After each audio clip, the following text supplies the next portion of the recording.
ಅದಕ್ಕಿಂತ ಮುಂಚೆ ದಾವಣಗೆರೆ ದಕ್ಷಿಣ ಮತ್ತು ಬಾಗಲಕೋಟೆಯಲ್ಲಿನ ಮೂಡ್ಗಳ ಬಗ್ಗೆ ನಾವು ಚರ್ಚೆ ಮಾಡ್ತಾ ಇದ್ವಿ. ನಾಡಿದ್ದು ಬೆಳಗ್ಗೆ ಮತ ಎಣಿಕೆ ನಡೆಯುತ್ತೆ. ನಾಡಿದ್ದು 12:30 1 ಗಂಟೆ ಅಷ್ಟೊತ್ತಿಗಾಗಲೇ ಕ್ಲಾರಿಟಿ ಸಿಕ್ಕಿರುತ್ತೆ.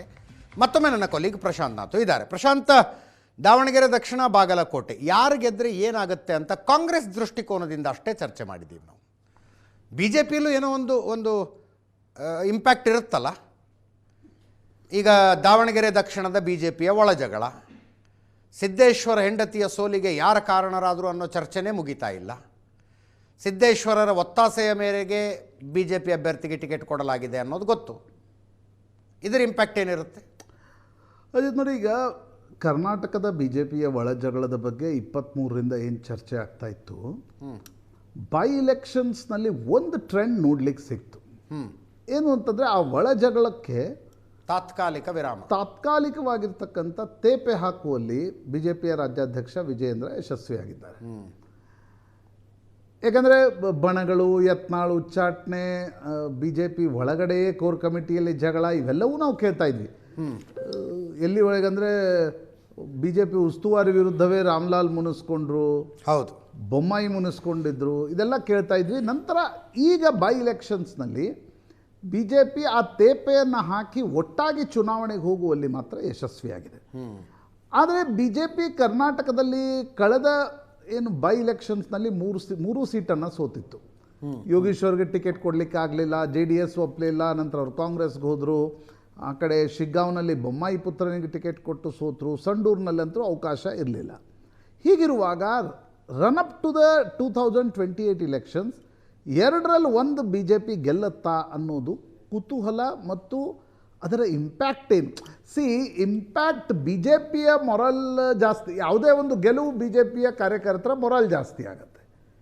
ಹೌದು. ಮತ್ತೀಗ BSY ಅಭಿಮಾನೋತ್ಸವ ಇದೆ 9ನೇ ತಾರೀಕು. 2ರಲ್ಲಿ 1 ಗೆದ್ದರೆ ಅದು ಅದರ ಮೇಲೆ ನಿಶ್ಚಿತವಾಗಿರ್ತಕ್ಕಂಥ ಒಂದು ಇಂಪ್ಯಾಕ್ಟ್ ಇರುತ್ತೆ. ಬಟ್ ಬಿ ಜೆ ಪಿ ವಿರೋಧ ಪಕ್ಷವಾಗಿ ನನಗನ್ಸುತ್ತೆ, ಒಂದು ವೇಳೆ ದಾವಣಗೆರೆ ಅಥವಾ ಬಾಗಲಕೋಟೆಯಲ್ಲಿ 1 ಗೆದ್ದರೆ ತತ್ಪರಿಣಾಮವಾಗಿ ಏನು ಕಾಂಗ್ರೆಸ್ನ ಮನೆ ಒಳಗಡೆ ಜಗಳ ಶುರು ಆಗುತ್ತಲ್ಲ, ಓಕೆ, ಅದು ಬಿ ಜೆ ಪಿಗೆ ದೊಡ್ಡ ಲಾಭ. ಬಿ ಜೆ ಪಿ ಸಚ್ 1 ಗೆದ್ದ ತಕ್ಷಣ ಬಿ ಜೆ ಪಿಯಲ್ಲಿನ ಸಮಸ್ಯೆಗಳ ಬಗೆಹರಿದು ಬಿಡ್ತವೆ. ಬಿ ಜೆ ಪಿ ಏನು 28ರ ಆಶಾವಾದವನ್ನು ಹೊಂದುತ್ತೆ, ಅದನ್ನು ನಾಯಕರು ಹೇಳ್ಕೊಳ್ಬೋದು. ಹೌದು.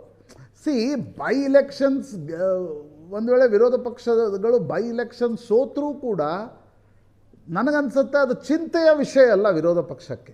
ಯಾಕೆಂದರೆ ಹಣ ಖರ್ಚು ಮಾಡುವ ಕೆಪಾಸಿಟಿ ಆಡಳಿತ ಪಕ್ಷಕ್ಕಿರುತ್ತೆ, ಅಧಿಕಾರ ಇರುತ್ತೆ, ಇಡೀ ಸರ್ಕಾರ ಹೋಗಿ ಕುಳಿತುಕೊಳ್ಳುತ್ತೆ. ಹೋಬಳಿಗೆ ಒಬ್ಬ ಮಂತ್ರಿ ಹೋಗಿ ಕೂತ್ಕೊಳ್ತಾರೆ ರೀ. ನಿಮ್ಗೆ ಇಡೀ ಕರ್ನಾಟಕದಲ್ಲಿ ಜನ ಬಂದು ವಿಧಾನಸಭೆಗೆ ಅಲ್ದಾಡಿದ್ರು ಕೂಡ ಮಂತ್ರಿಗಳು ಸಿಗಲ್ಲ, ಅಂಥವ್ರು ಹೋಬಳಿಗೆ ಹೋಗಿ ಕೂತ್ಕೊಂಡ್ಬಿಡ್ತಾರೆ. ಕರೆಕ್ಟ್. ಹಾಗಿರುವಾಗ ಆಡಳಿತ ಪಕ್ಷಕ್ಕೆ ಅಡ್ವಾಂಟೇಜ್ ಜಾಸ್ತಿ. ಬಟ್ ಈ ರೀತಿಯ ಚುನಾವಣೆಗಳಲ್ಲಿ ಎಲ್ಲಿ ಕಾಂಗ್ರೆಸ್ನ ಬಣತಿಕ್ಕಾಟ ತಾರಕಕ್ಕೇರ್ತಿದೆಯೋ, ಹಾಗಿರುವಾಗ 2ರಲ್ಲಿ 1 ಏನಾದರೂ ಬಿ ಜೆ ಪಿ ಗೆದ್ದರೆ it will create more trouble in the house of Congress. ಆ ದೃಷ್ಟಿಕೋನದಿಂದ ಬಿ ಜೆ ಪಿಗೊಂದು ರೇ ಆಫ್ ಹೋಪ್ ಅಂತಿರೋ, ರೇ ಆಫ್ ಅಪಾರ್ಚುನಿಟಿ ಒಂದು ಗೆಲುವಿನಿಂದ ಸಿಗುತ್ತೆ ಅಂತಕ್ಕಂಥದ್ದು ಸ್ಪಷ್ಟ. ಅಂದರೆ 2 ರೀತಿ ಇರುತ್ತೆ ಅದು. ಈಗ ಕಳೆದ ಬೈ ಇಲೆಕ್ಷನ್ನಲ್ಲಿ ಬಿ ಜೆ ಪಿ ಒಟ್ಟಾಗಿ ಬಂದಿರಲೇ ಇಲ್ಲ ಅವರು. ಹೌದು. ಸಂಡೂರಿನಲ್ಲಿ ನಾವು ನೋಡಿದ್ವಿ, ಶಿಗ್ಗಾಂವ್ನಲ್ಲಿ ನಾವು ನೋಡಿದ್ವಿ, ಚನ್ನಪಟ್ಟಣದಲ್ಲಿ ನಾವು ನೋಡಿದ್ವಿ. ಈ ಬೈ ಎಲೆಕ್ಷನ್ಸ್ನಲ್ಲಿ ಬಾಗಲಕೋಟೆ ಇರ್ಬೋದು, ದಾವಣಗೆರೆ ಇರ್ಬೋದು, ಬಿ ಜೆ ಪಿ ಹೇಗೋ ಮಾಡಿ ಒಟ್ಟಾಗಿ ಬಂದು ಚುನಾವಣೆಯನ್ನು ಎದುರಿಸ್ತಾ ಇದ್ದಾರೆ. ಈಗ ಸೋತ್ರೆ ವಿರೋಧ ಪಕ್ಷಗಳನ್ನು ರೈಟ್ ಆಫ್ ಮಾಡೋಕ್ಕಾಗಲ್ಲ. ನಾವು ಗುಂಡ್ಲುಪೇಟೆ, ನಂಜನಗೂಡು ನನಗಿನ್ನೂ ಚೆನ್ನಾಗಿ ನೆನಪು. ಹೌದು, ಕಾಂಗ್ರೆಸ್ ಗೆದ್ದಿತ್ತು. ಸಿ ವೋಟರ್ ಅಂತೂ ಹೇಳ್ತು, ಇಲ್ಲ ಬಂದೇ ಬಿಟ್ರು ಕಾಂಗ್ರೆಸ್ ಅಧಿಕಾರಕ್ಕೆ ಅಂತ. ಹಾಗಾಗಿ ಬೈ ಎಲೆಕ್ಷನ್ಸ್ 28ರ ಮೇಲೆ ಏನು ಇಫೆಕ್ಟ್ ಇರಲ್ಲ. ಬಟ್ ಈ ಒಳ ಜಗಳ, ಈ ಮುಸ್ಲಿಂ ನಡುವಿನ ತಿಕ್ಕಾಟ, ಒಂದು ವೋಟ್ ಬ್ಯಾಂಕ್ ನಾರಾಜಾಗ್ತಾ ಇರತಕ್ಕಂಥದ್ದು, ಬಣಗಳ ರಾಜಕಾರಣ ಇನ್ನೂ ಮುಂದದಕ್ಕೊಂದಿದೆ ಅಲ್ವಾ. ನಾಳೆ ಮುಖ್ಯಮಂತ್ರಿ ಯಾರಾಗ್ತಾರೆ, ಯಾರಿರಲ್ಲ, 28ಕ್ಕೆ ನಾಯಕತ್ವ ಯಾರ್ದು, ಇದು ಬಿ ಜೆ ಪಿಗೊಂದು ರೇ ಆಫ್ ಅಪಾರ್ಚುನಿಟಿ ತೆರೆದಿಡಬಹುದು. ಬೈ ಚಾನ್ಸ್ 2ರಲ್ಲಿ 1 ಗೆದ್ರೆ, ಅಥವಾ 2ರಲ್ಲೂ ಕಡಿಮೆ ಮಾರ್ಜಿನ್ನಲ್ಲಿ ಬಿ ಜೆ ಪಿ ಸೋತ್ರೆ, that can be created into an opportunity ಅಂತ ಅನ್ಸುತ್ತೆ. ಮುಂದಿನ ಸುದ್ದಿಗೆ ಹೋಗೋಣ. ಈಗಷ್ಟೇ ಅಪ್ಡೇಟ್ ಆದಂಥ ಸುದ್ದಿ.